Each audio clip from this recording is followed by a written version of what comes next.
We'll now look at an example for linear correlation. Our example reads, to test the length of time that an infection-fighting drug stays in a person's bloodstream, a doctor gives 300 milligrams of the drug to 10 patients, labeled 1 through 10 in the table below. Once each hour for 10 hours, one of the 10 patients is selected at random, and that person's blood is tested to determine the amount of the drug remaining in the bloodstream. The results are as follows. The first part of our example asks us to find the correlation coefficient, R. So we begin by setting up a table, and we're going to make a column for the X values and a column for the Y values, and we're going to just copy our data over. So if I go back to my data set, I see that the time is going to be being played with the X, played by the X, and the remaining drug will be the Y. So the time values are 1 through 10. So I'm going to list those out, 1 through 10.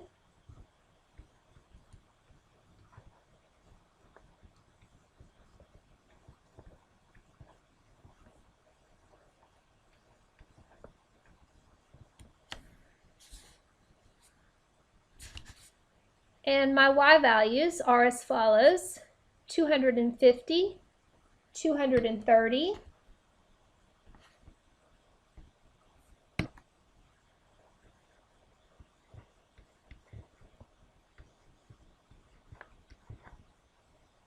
200, 210, 140, 120, 210, 100, 90, and 85.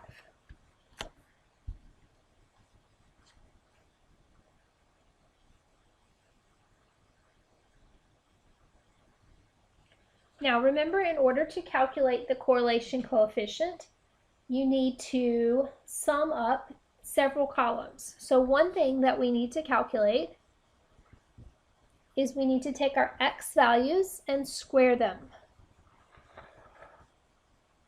So I'm going to do that first.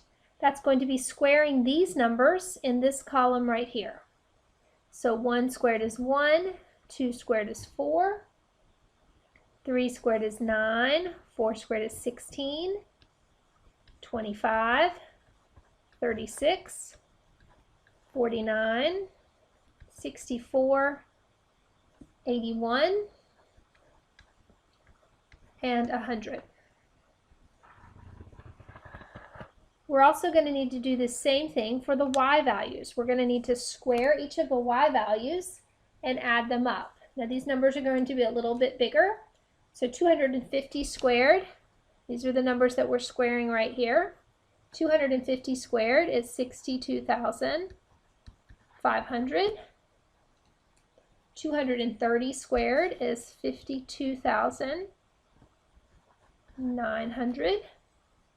200 squared will be 40,000. 210 squared, 44,100. 140 squared, 19,600.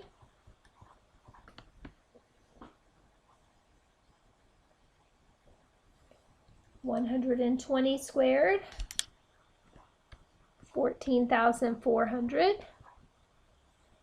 210, 44,100. 100 squared will be 10,000. 90 squared will be 8,100. And 85 squared will be 7,225. And then finally, we need one more column. We need a column for the X times the Y. And so we're going to be multiplying the first two columns together all the way down. So 1 times 250 is 250. 2 times 230 is 460. 3 times 200 would be 600. 4 times 210 would be 840. 5 times 140 would be 700. 6 times 120 would be 720. 7 times 210 would be 1470. 8 times 100, 800.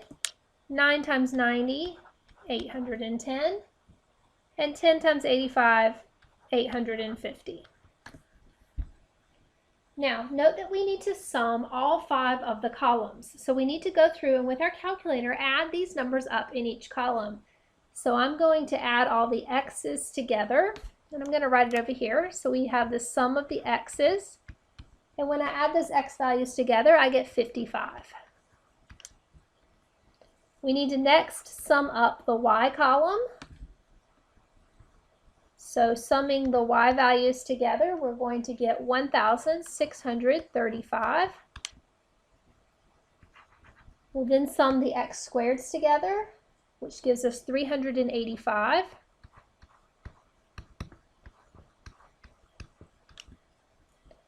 We'll sum the y squareds together, which gives us 302,925.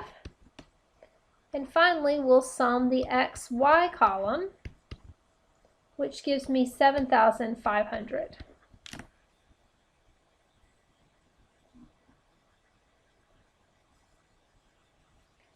So let's go back and get our formula for calculating the r value. I'm going to make a little space here for us.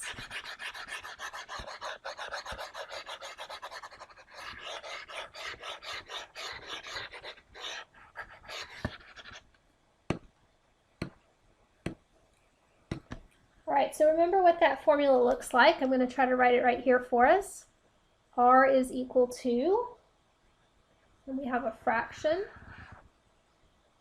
and we're going to take n times the sum of the xy, and we're going to subtract off the sum of the x times the sum of the y.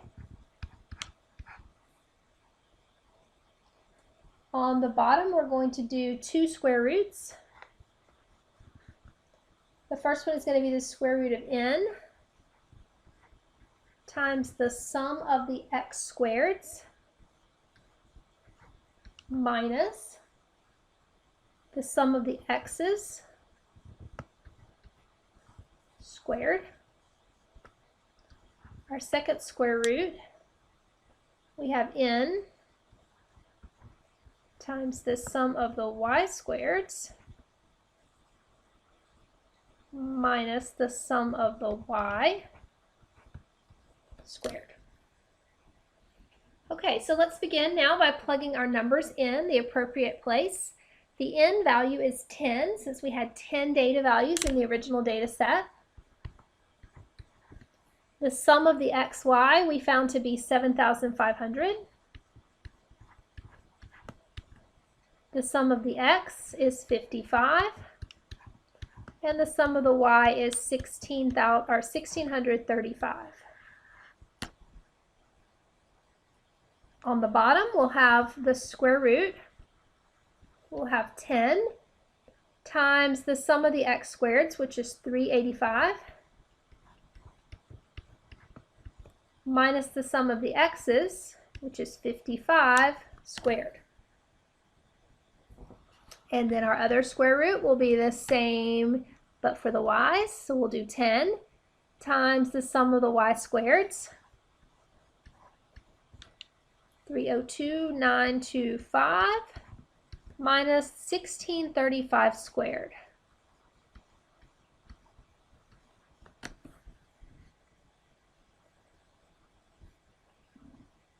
And let's go ahead and do some calculations. So on the top part of the expression, when I type that into my calculator, and you can type it in just as it appears there, we're going to have negative 14,925 for the numerator of the fraction. For my first square root, and again, I'm typing it in just as it appears there, I'm going to have the square root of 825.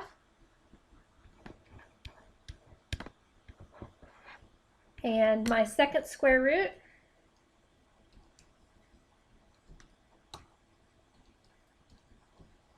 I'm going to have 356,025.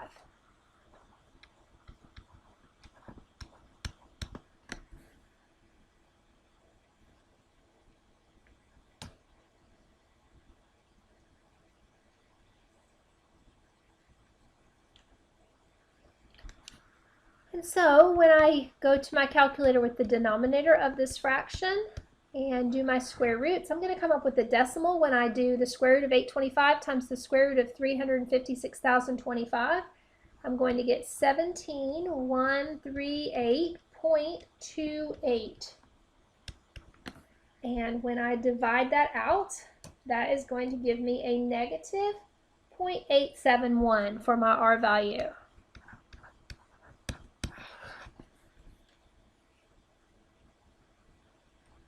So the correlation coefficient for our data set is negative 0.871.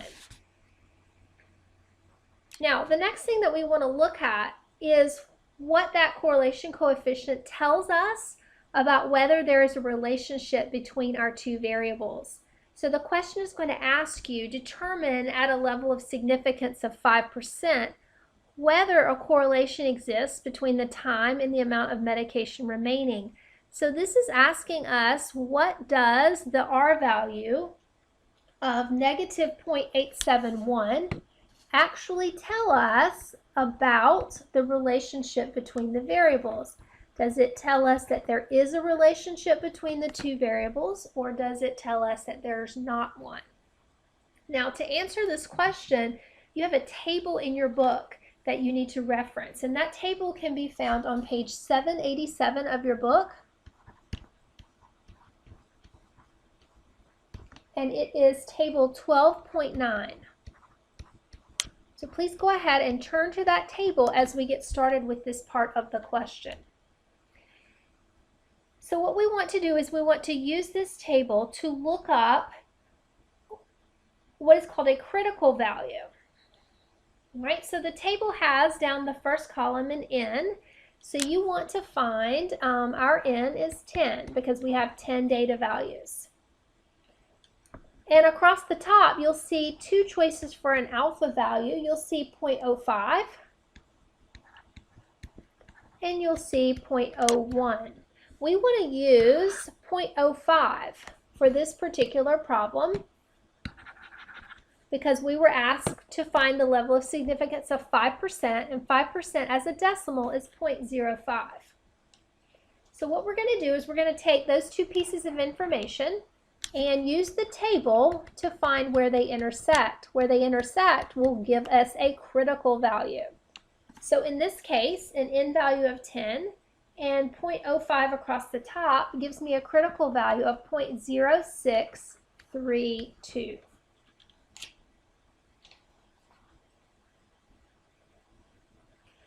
So how do we use that? All right, here is our statement that's going to help us determine how to make a conclusion. And what this says is if the absolute value of R, okay, so the absolute value of R, remember that an absolute value takes whatever's inside these brackets and turns it positive. So the absolute value of R is going to be 0.871.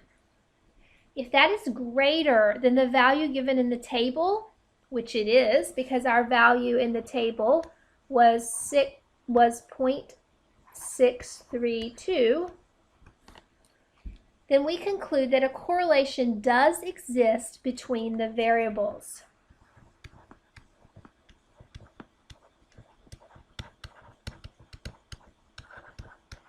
If it had not been greater, we would have concluded that a correlation does not exist between the variables. So a correlation does exist in this case because our R value is greater than the number coming out of the table. We know that the correlation is negative because the R value was initially negative. So we know that the correlation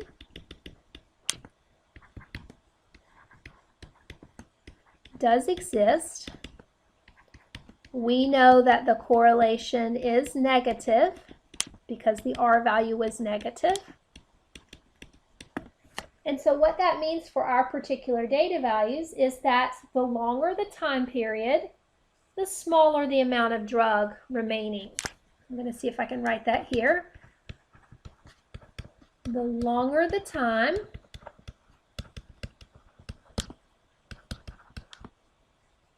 the smaller amount of drug remains.